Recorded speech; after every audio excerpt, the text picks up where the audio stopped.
Today, the Church celebrates the feast of the Circumcision of the Lord, the moment when Christ entered the covenant given to Abraham.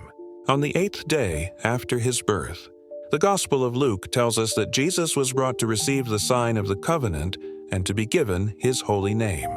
This feast reminds us that Christ truly shared our humanity. He was born under the law, and he accepted the same covenantal sign that every Jewish male received in obedience to God's command.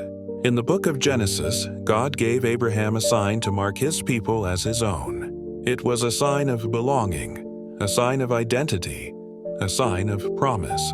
Christ accepted this sign to show that he came to fulfill the law, not to abolish it. He entered the covenant of Abraham so he could bring humanity into a new and greater covenant.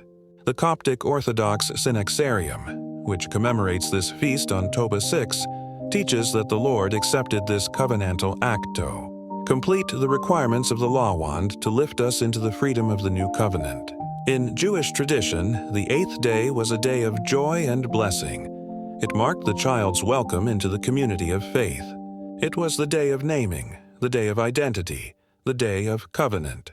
The New Testament reveals a deeper meaning. St. Paul speaks of a circumcision of the heart, a spiritual renewal that happens through baptism. The old life is set aside, and a new life begins in Christ.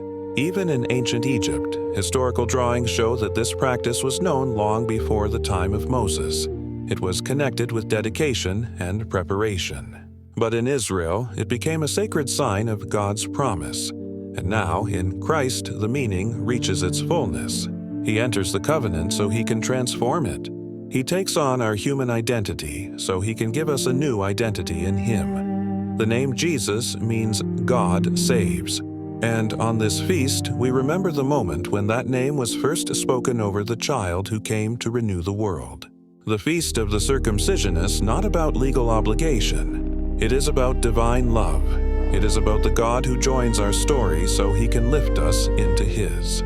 We celebrate this feast as the beginning of Christ's public obedience, the beginning of his mission, and the first sign that the Word truly became flesh. And we, through baptism, receive the new covenant, a covenant written not on the body, but on the heart. This is the 8th day, the day of covenant, the day of naming, the feast of the circumcision of Christ.